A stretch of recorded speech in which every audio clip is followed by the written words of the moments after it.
Di tepi jalan berdebu, di bawah rindang pohon mangga yang nyaris mati, duduk seorang lelaki kurus dengan rambut gimbal kotor yang menjuntai hingga ke leher. Wajahnya lusuh, matanya kosong seperti cermin retak tanpa pantulan. Namanya Somad. Warga memanggilnya begitu, meski tak ada yang benar-benar tahu siapa dia sebelumnya. Sebagian mengira dia dulu tukang becak, ada yang bilang dia mantan dukun gagal, tapi yang pasti, kini dia hanya gila. Atau begitulah anggapan orang-orang. Setiap siang, di trotoar sempit depan percetakan tua milik Pak Dargo, Somad selalu duduk. Kadang tertawa sendiri, kadang menangis tanpa suara, dan lebih sering lagi hanya menatap langit dengan mata yang tak berkedip. Anak-anak kecil mengejeknya, orang dewasa menyingkir menjauh. Tapi tak pernah sekalipun dia membalas. Ia hanya diam. Seolah tubuhnya di sini, tapi jiwanya entah sudah terlempar ke dimensi yang jauh lebih kelam. Namun, di antara ratusan manusia yang lewat setiap hari, ada satu yang memperlakukannya seperti manusia. Namanya Alin. Seorang pegawai administrasi percetakan, perempuan muda yang sederhana dan baik hati. Setiap hari kerja, Senin sampai Sabtu, tepat pukul 12 siang, ia keluar dari kantor membawa 2 bungkus nasi dan sebotol air mineral. Satu untuk dirinya, satu lagi untuk Somad. Tanpa banyak kata, ia hanya menyodorkan makanan itu ke Somad, lalu duduk agak jauh, menikmati makan siangnya sendiri. Kadang angin membawa suara Alin bersenandung pelan, lagu-lagu lama dari radio. Somad hanya menatap. Tidak bicara. Tidak tersenyum. Tapi tatapannya perlahan berubah. Dari kosong menjadi penuh. Dari tak peduli menjadi memperhatikan. Hari demi hari, ritual itu berulang. Dan tanpa sadar, perhatian kecil itu menyembuhkan luka besar di dalam jiwa Somad. Ia mulai mengenali suara Alin. Merekam langkah kakinya. Mengingat tanggal. Dan yang paling penting, ia mulai sadar bahwa perempuan ini sedang dalam bahaya besar. Somad adalah seorang indigo. Dulu. Sebelum kegilaan merampas pikirannya, ia dikenal sebagai penyembuh. Orang pintar yang disegani. Ia mampu melihat hal-hal yang tak terlihat, mendengar yang tak bersuara, dan merasakan yang tak kasat rasa. Tapi semua itu runtuh dalam satu malam, ketika ia mencoba menyelamatkan tetangganya yang kesurupan makhluk dari Laut Kidul. Makhluk itu bukan jin biasa. Ia haus tumbal, kuat, dan licik. Somad sudah melakukan segala ritual. Membacakan ayat, menanam pagar gaib, bahkan mengorbankan ayam cemani. Tapi makhluk itu menertawakan semua usahanya. Dan dalam satu hentakan tak kasat mata, Somad terlempar ke dinding rumah. Kepalanya membentur keras. Cahaya dunia meredup. Dan saat ia bangun, pikirannya sudah bukan miliknya lagi. Sejak saat itu, ia hidup di antara dua dunia. Tak sepenuhnya waras, tak sepenuhnya hilang. Ia melihat bayangan-bayangan gelap merayap di atas rumah warga, mendengar bisikan dari pohon-pohon mati, dan mencium aroma amis dari manusia-manusia yang tubuhnya masih hidup tapi jiwanya sudah dijual. Tapi tak ada yang percaya padanya. Ia dianggap gila. Dibuang. Dilupakan. Namun, Alin berbeda. Ia tidak bertanya, tidak menuduh, tidak menertawakan. Ia hanya memberi makan. Diam-diam. Tanpa pamrih. Dan itu cukup untuk membangkitkan secerca ingatan, bahwa dulu Somad juga pernah menyelamatkan orang. Dulu, ia juga pernah dicintai oleh warga. Tapi kini, hanya satu orang yang melihatnya sebagai manusia, Alin. Seminggu terakhir, Somad mulai berubah. Ia mulai mandi di pancuran umum. Pakaian dekilnya dicuci dan dijemur di pagar lapuk dekat gang. Rambutnya digunting dengan pecahan kaca. Warga mulai heran. Ada yang bilang, orang gila itu mulai sadar, tapi masih tak ada yang benar-benar peduli. Alin memperhatikan perubahan itu diam-diam, dengan sedikit rasa takut yang anehnya bercampur iba. Hari itu, saat Alin menyodorkan nasi seperti biasa, Somad tak langsung mengambilnya. Ia hanya menatap lekat-lekat ke arah Alin, lalu berbisik dengan suara yang pelan namun penuh tekanan. Kau sudah ditandai. Alin menggigit bibir. Kata-kata itu menusuk seperti jarum dingin. Tapi ia hanya tertawa kecil, mencoba menganggapnya angin lalu. Yang penting perutmu kenyang ya, Mat, ucapnya sambil menyodorkan air mineral. Somat tak menjawab. Ia tahu waktu Alin semakin sedikit. Ia melihat garis hitam pekat yang mengular dari bayangan tubuhnya. Jin pesugihan itu sudah mulai menempel erat. Mencari celah untuk menghisap nyawa. Dan ia tahu, pusatnya ada di percetakan tua tempat Alin bekerja. Somat mulai berjalan lebih tegak keesokan harinya. Ia berdiri di depan kantor percetakan, pura-pura mengais sampah. Tapi matanya terus mengawasi. Ia melihat aura Pak Dargo, gelap, basah, dan menguar bau amis seperti bangkai direndam air laut. Setiap kali Pak Dargo lewat, tubuh Somat bergetar. Ia bisa melihat lidah hitam panjang menjulur dari bayangan kaki bos itu. 3 hari kemudian, sesuatu terjadi. Saat Alin menyeberang jalan sepulang kerja, sebuah mobil melaju kencang tak terkendali. Alin terpaku. Waktu seperti melambat. Tapi tiba-tiba tubuh Somat menyambar dari trotoar, mendorong Alin ke sisi lain, dan membuat tubuhnya sendiri terguling di aspal. Orang-orang berkerumun. Sopir panik. Alin gemetar. Dan di tengah hiruk-pikuk itu, Somat hanya berkata dengan napas tersengal. 1 kali selamat. Tapi dia akan mencoba lagi. Dan lagi. Wajah Alin membiru oleh ngeri. Ia mulai percaya bahwa semua gumaman Somat selama ini bukanlah omong kosong. Bukan omongan gila. Tapi peringatan dari seseorang yang pernah menyelamatkan banyak nyawa, dan kini hanya dianggap sisa kegilaan yang tak berharga. Sementara tubuhnya masih terbaring di trotoar, Somat menatap langit dengan mata sayu. Kilasan masa lalu menyelinap ke pelipisnya seperti angin dingin dari jurang tak terlihat. Ingatan itu menyakitkan, tapi kini ia tak bisa lagi menghindarinya. Karena semuanya berawal dari satu malam yang membuat hidupnya hancur, tubuhnya utuh, tapi pikirannya musnah. Dulu, namanya dikenal di kampung sebagai Mat Sembuh. Tak ada yang tahu kenapa, tapi warga percaya Somat punya kemampuan langka. Ia tak pernah membuka praktek. Tak pernah meminta imbalan. Tapi jika ada orang kerasukan, demam aneh, atau mimpi buruk yang berulang, mereka akan memanggil Somat. Bukan hanya karena dia bisa, tapi karena dia berani. Namun satu malam, keberanian itu diuji. Seorang wanita muda bernama Kirana, tetangganya sendiri, kerasukan dengan cara yang aneh. Tubuhnya gemetar seperti ikan sekarat, matanya putih seluruhnya, dan mulutnya tak berhenti menggumamkan suara seperti air pasang surut. Suaminya meminta bantuan Somat. Dan seperti biasa, Somat datang dengan keyakinan.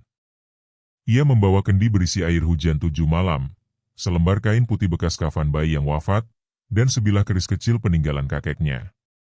Tapi begitu ia masuk ke kamar Kirana, semuanya terasa salah. Udara berubah.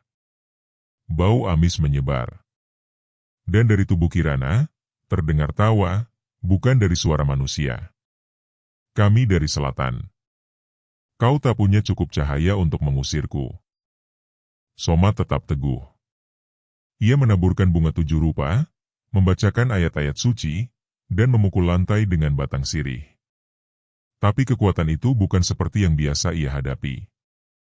Makhluk ini tak gentar. Malah tertawa.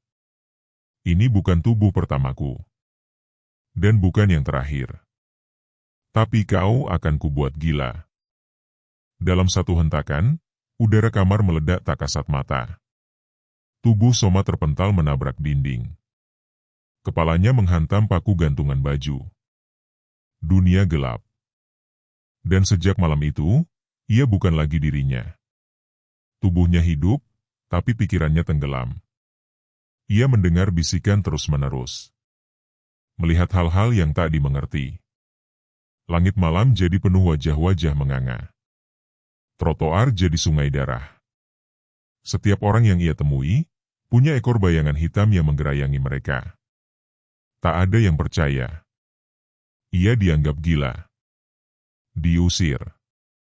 Dipukuli. Ia tidur di emperan, makan dari tong sampah, dan membisikkan peringatan pada siapa saja yang lewat. Tapi semua menghindar. Semua lari. Sampai Alin datang, membawa sebungkus nasi dan air putih. Setiap suap makanan dari tangan Alin seolah menariknya kembali ke tepi. Ia tak sepenuhnya tenggelam lagi. Ia mulai mengingat namanya. Mimpi-mimpi buruk itu jadi lebih sunyi. Dan di saat kesadarannya mulai terkumpul, ia melihat sesuatu yang mengerikan. Bayangan hitam dari laut selatan kini mengikuti Alin. Ia tahu betul bentuknya. Jin pesugihan laut kidul tak bisa salah. Mereka mencium rasa empati manusia dan menjadikannya kelemahan. Alin, dengan kebaikan hatinya yang tulus, adalah mangsa sempurna. Aura tubuhnya hangat, bersih, dan bercahaya lembut. Tapi cahaya seperti itu adalah incaran, bukan perlindungan.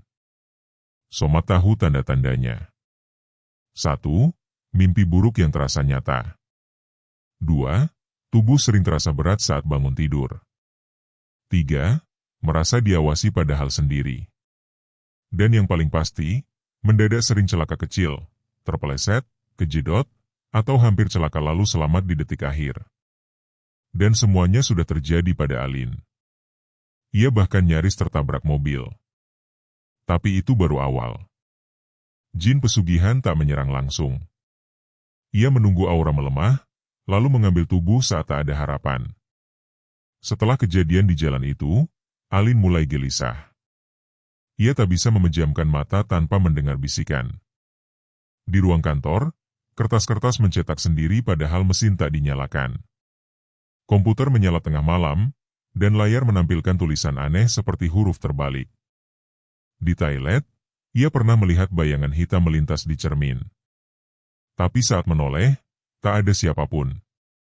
Sementara itu, Pak Dargo, bos percetakan, justru makin ramah. Ia sering mengajak Alin bicara lebih lama. Bahkan sempat menawarkan bonus khusus jika Alin mau lembur malam. Tapi tatapan matanya kosong. Dan setiap kali ia tersenyum, Somat melihat ular hitam menjulur dari tengkuknya. Somat mulai muncul di sekitar percetakan setiap pagi. Tak lagi dekil. Ia mulai bicara normal. Sesekali menyapa petugas keamanan, membantu menyapu halaman, dan ikut mengangkat kertas. Tapi matanya tak pernah lepas dari Alin. Warga mulai berubah pikiran. Mereka bilang, Somat mulai waras ya? Tapi tak ada yang tahu, warasnya itu bukan karena obat, melainkan karena tugasnya belum selesai. Ia harus menyelamatkan Alin. Karena jika gagal, maka jiwanya akan benar-benar terhempas ke laut yang sama. Laut yang sudah menelan akalnya dulu. Malam itu, saat gerimis mulai turun, Somat berdiri di seberang jalan percetakan. Ia memejamkan mata. Di belakang kelopak matanya, ia melihat gambaran samar. Alin berjalan di lorong kantor yang kosong, lalu tubuhnya terdorong oleh kekuatan tak kasat mata. Jatuh dari tangga. Kepala membentur lantai. Ia terbangun dari penglihatan itu sambil terengah-engah. Besok. Mereka akan mencobanya besok. Dan waktu terus berdetak. Jin pesugihan hanya memberi batas 3 bulan kepada pemiliknya untuk mencari tumbal. Jika gagal, bukan hanya jiwanya yang diambil, tapi seluruh tubuhnya akan dipreteli di alam sana. Dan tanggal ketiga bulan itu adalah hari esok. Somat harus bersiap. Kali ini, ia tak boleh terpental lagi. Besok. Mereka akan mencobanya besok. Bisikan itu seperti paku yang menghujam langsung ke dada Somat. Ia berdiri kaku di tengah gerimis yang mengaburkan jalan. Udara malam terasa seperti selimut basah yang melilit tubuh. Tapi tubuhnya tak gentar. Ia tahu ini bukan waktu untuk ragu. Ia telah gagal sekali, dan itu cukup membuatnya kehilangan akal bertahun-tahun. Ia tak akan membiarkan hal itu terjadi lagi. Bukan pada Alin. Bukan pada satu-satunya manusia yang pernah menganggapnya ada.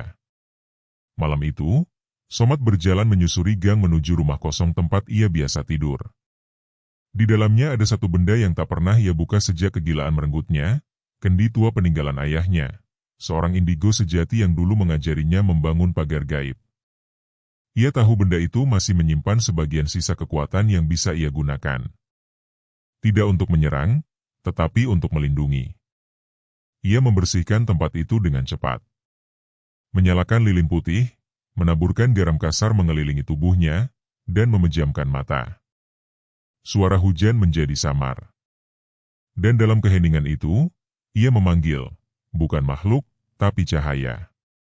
Yang pernah menjaga tanah ini, yang dulu pernah membantu tubuh ini, kembalilah.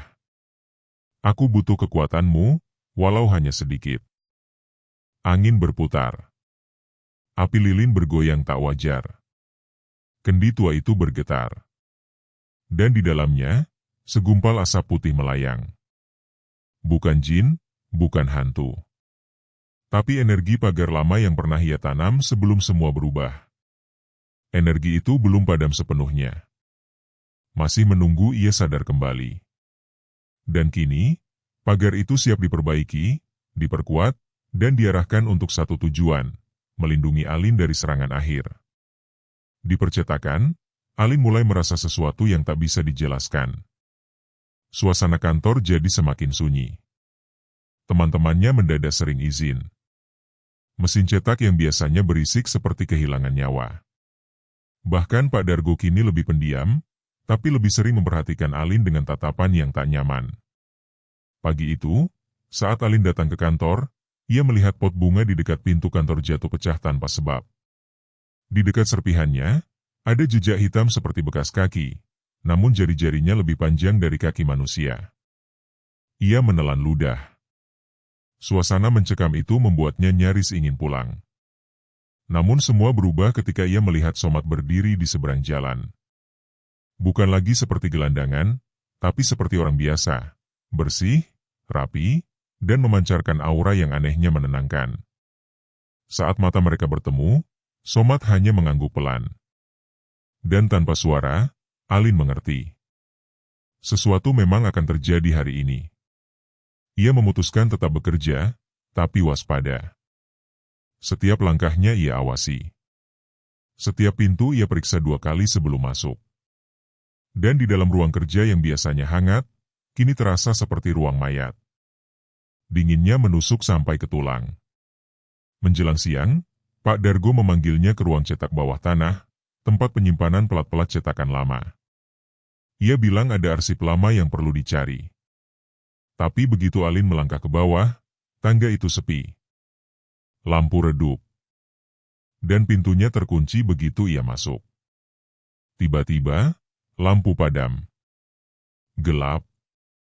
Alin mencoba berteriak, tapi suaranya seperti ditelan dinding. Ia menyentuh saklar, kosong. Tangannya gemetar. Di kejauhan, ia mendengar suara langkah, tapi langkah itu tak berpola. Kadang cepat, kadang diam, lalu bunyi seperti cakaran di dinding. Tiba-tiba, hawa panas menyeruak dari sudut ruangan. Disusul suara napas yang bukan dari manusia. Panjang. Berat. Penuh dengusan haus. Alin mundur. Tubuhnya menabrak rak besi. Lalu, dari langit-langit, jatuh bayangan besar, menggeliat seperti lidah raksasa. Dan di ujungnya, 2 mata merah menyala. Jin pesugihan itu datang. Namun tepat saat bayangan itu hendak menjulur dan menyentuh tubuhnya, terdengar ledakan kecil dari atas. Pintu didobrak. Dan Somat melompat masuk. Di tangannya, kendi tua itu retak, dan dari dalamnya memancar cahaya biru tipis seperti asap suci. Somat menanamkan kendi itu ke lantai dan membenturkan telapak tangannya ke lantai 3 kali. Suara itu menggema seperti lonceng. Jin pesugihan meraung. Tubuhnya mundur. Tapi tak menghilang. Ia hanya menunduk. Membenci cahaya itu. Keluar dari tempat ini. Dia bukan untukmu, ucap Somat, matanya membara oleh tekad. Jin itu menjulur ke atas dinding, merayap cepat, dan menghilang lewat celah plafon seperti ular menghilang ke lubang. Tapi aroma amisnya masih tertinggal. Bukti bahwa ia belum menyerah. Alin gemetar. Ia jatuh terduduk, menatap Somat yang kini berdiri dengan napas berat. Ia tak lagi tampak gila. Ia tak lagi melamun. Yang berdiri di hadapannya adalah seseorang yang pernah ia beri sebungkus nasi setiap siang. Tapi ternyata, lelaki itu adalah satu-satunya alasan dirinya masih hidup sampai hari ini. Somat memapah Alin keluar dari ruangan. Di depan tangga, Pak Dargo berdiri. Wajahnya pucat, matanya merah. Tapi ia hanya diam. Tak mengucap sepatah kata pun. Ia tahu tumbalnya gagal lagi. Dan waktu untuknya, hampir habis. Malam harinya, Somat menyalakan satu dupa terakhir. Ia tahu besok adalah malam bulan mati. Malam paling rawan untuk pengambilan tumbal. Jin pesugihan tidak akan menyerah begitu saja. Ia akan datang lagi. Dengan cara yang lebih licik. Mungkin lewat mimpi. Mungkin lewat kecelakaan. Atau mungkin lewat orang yang paling tak disangka. Dan pagar yang ia bangun tadi siang sudah mulai retak. Ia bisa merasakannya. Jin itu marah. Sangat marah. Somat menatap kendi yang kini hampir hancur. Tapi ia tidak takut. Ia telah siap, meski tubuhnya belum kembali kuat. Ia tahu, ini bukan tentang kekuatan. Tapi tentang janji. Janji untuk membalas satu kebaikan sederhana yang telah menarik jiwanya kembali dari jurang kegilaan. Dan malam itu, setelah Alin selamat dari sergapan jin pesugihan di ruang cetak bawah, segalanya tidak lagi sama. Hawa udara di sekitar percetakan berubah drastis. Matahari tampak lebih muram, hujan datang tak tentu waktu, dan karyawan mulai satu persatu mengundurkan diri tanpa alasan jelas. Namun Alin tetap bertahan, meski tubuhnya mulai sering menggigil meski cuaca panas. Ia tahu, sejak malam itu, keberadaannya sudah menjadi pusat perburuan antara dunia manusia dan dunia yang tak kasat mata. Somat semakin siaga. Pagar gaib yang ia perbaiki sebelumnya mulai melemah. Jin pesugihan tak bisa masuk secara langsung, tapi bisa menyusup lewat celah yang halus, lewat mimpi, lewat benda mati, bahkan lewat hembusan napas orang lain. Dan benar saja, 3 hari setelah kejadian di ruang cetak, percobaan pertama kembali datang. Hari itu, Alin lembur sendirian di kantor. Lampu-lampu menyala redup, dan suara printer menderu dari ruang tengah. Di luar, hujan turun deras. Jam menunjukkan pukul 9 malam. Ia hampir selesai saat tiba-tiba lampu padam. Hanya sekejap, namun cukup membuatnya gelagapan. Begitu lampu menyala lagi, komputer di depannya telah berubah tampilan. Layarnya penuh huruf asing, mirip tulisan Pallawa kuno, namun tersusun dalam bentuk spiral mengarah ke tengah. Di tengah layar, hanya ada satu kalimat. Waktumu habis. Jantung Alin berdegup kencang. Ia berdiri, mengambil ponsel, tapi mati. Tak ada sinyal. Bahkan jam digital di dinding ikut membeku. Semuanya seperti ditelan waktu. Langkah kaki terdengar dari lorong belakang. Cepat. Berat. Ia mundur. Tangannya meraba meja, lalu tubuhnya membeku saat melihat bayangan menjulur dari bawah pintu. Bayangan itu merayap seperti asap, kemudian berubah menjadi tangan yang memanjang dengan jari-jari kurus dan kuku tajam menggores ubin. Alin nyaris menjerit. Tapi saat pintu mulai terbuka sendiri, Somat menerobos masuk. Entah dari mana, tubuhnya basah kuyup oleh hujan, napasnya terengah, namun sorot matanya tajam seperti tombak. Dengan langkah cepat, ia mengambil segenggam garam dari kantong bajunya, lalu menaburkannya ke bayangan itu. Terdengar suara melengking tinggi. Bayangan itu mendesis dan lenyap seketika. 1 kali lagi selamat. 2 lagi menanti, gumam Somat sambil menatap kosong ke arah lantai yang masih basah oleh jejak tak terlihat. Percobaan kedua datang lebih cepat dari yang diduga. 3 hari berselang, Alin merasa sedikit lebih baik. Ia mulai percaya bahwa Somad benar-benar pelindungnya. Tapi kepercayaan itu diuji saat insiden tangga terjadi. Waktu istirahat siang, Alin turun dari lantai 2 menuju ruang makan karyawan. Tangga itu sempit dan tua, kayunya lapuk. Tapi selama ini tak pernah ada masalah. Sampai hari itu. Saat kakinya menginjak anak tangga keempat dari atas, tiba-tiba kakinya terpeleset. Tubuhnya terjungkal ke depan. Dunia seperti bergerak lambat. Ia sempat melihat bayangan hitam di sisi tangga, makhluk itu mendorongnya. Namun, tubuhnya tidak jatuh menghantam lantai. Sesuatu menarik kerah bajunya. Ia tergantung di udara sejenak sebelum dijatuhkan pelan ke lantai bawah. Somad sudah berdiri di sana. Tangannya memegang benang putih halus seperti rambut, terikat pada jari tengahnya.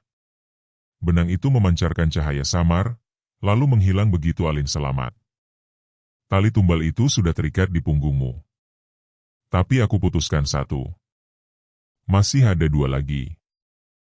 Alin hanya bisa terduduk. Ia tak tahu harus menangis atau marah.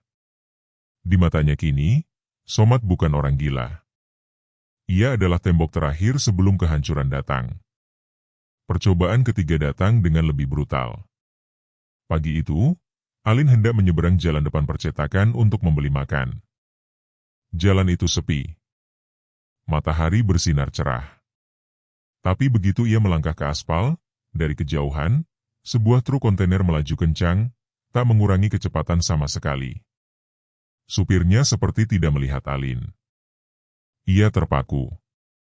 Kakinya seolah berat seperti terikat sesuatu dari dalam tanah. Udara di sekitarnya menjadi berat dan panas. Dan truk itu semakin dekat. Tapi lagi-lagi, Somad muncul. Ia melompat dari sisi kanan jalan, mendorong tubuh Alin ke trotoar dan ikut terguling bersamanya. Truk itu melintas dalam hitungan detik.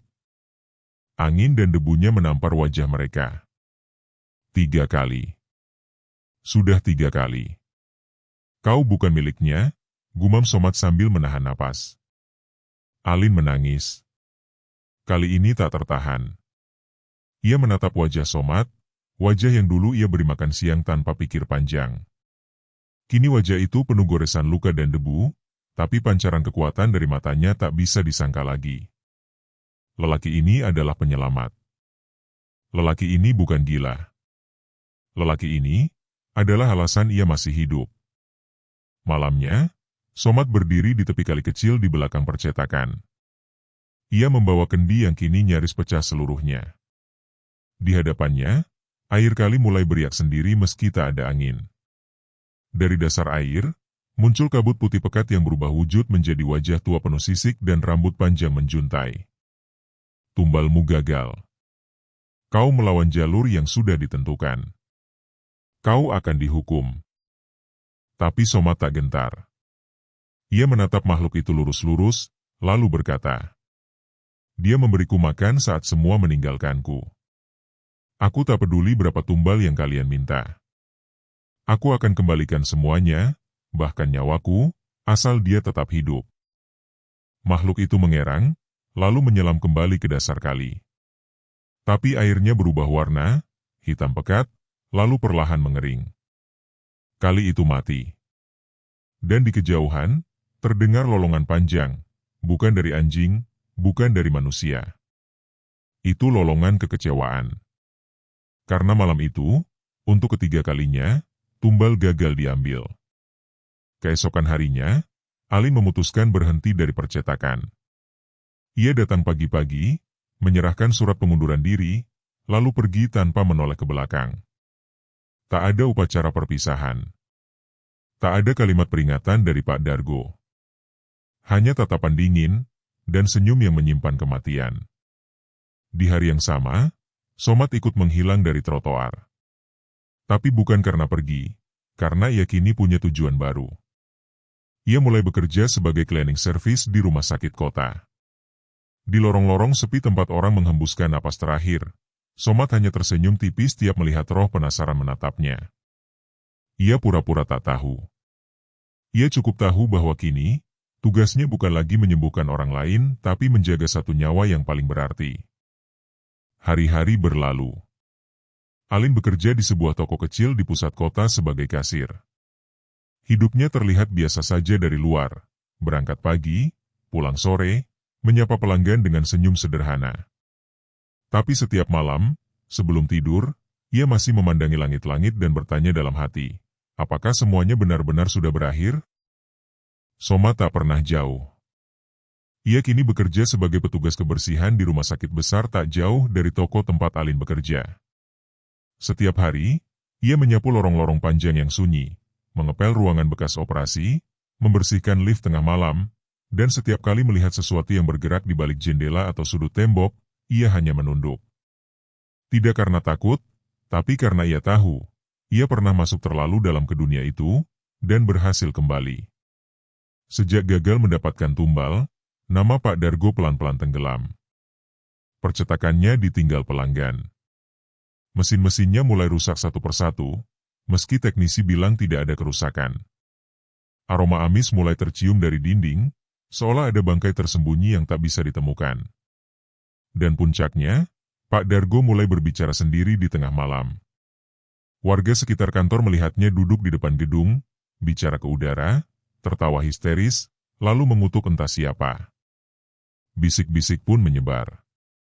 Ada yang bilang ia dirasuki, ada yang bilang jiwanya sudah dijemput.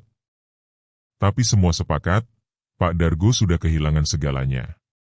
Dan pada malam Jumat Legi, saat hujan turun rintik tanpa suara petir, tubuh Pak Dargo ditemukan tergantung di ruang cetak bawah tanah. Lehernya terikat tali kawat cetak yang biasa digunakan untuk menjilid buku tebal.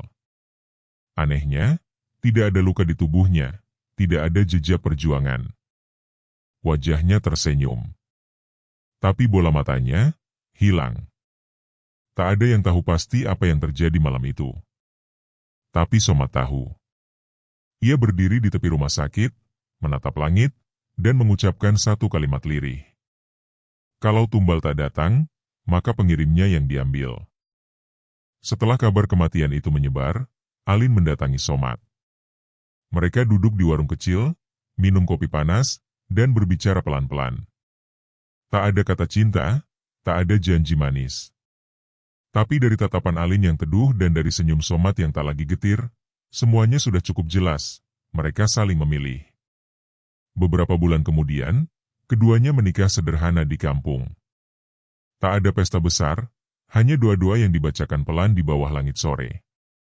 Somat tak mengenakan jas, hanya baju putih bersih dan kopiah lusuh yang dulu ia temukan di tempat sampah saat masih dianggap gila. Alin mengenakan kebaya sederhana, namun senyumnya memancar melebihi wanita manapun di pesta mewah. Orang-orang datang. Banyak yang heran. Dulu mereka menghindari Somat seperti penyakit. Kini mereka datang membawa kado, membawa ucapan.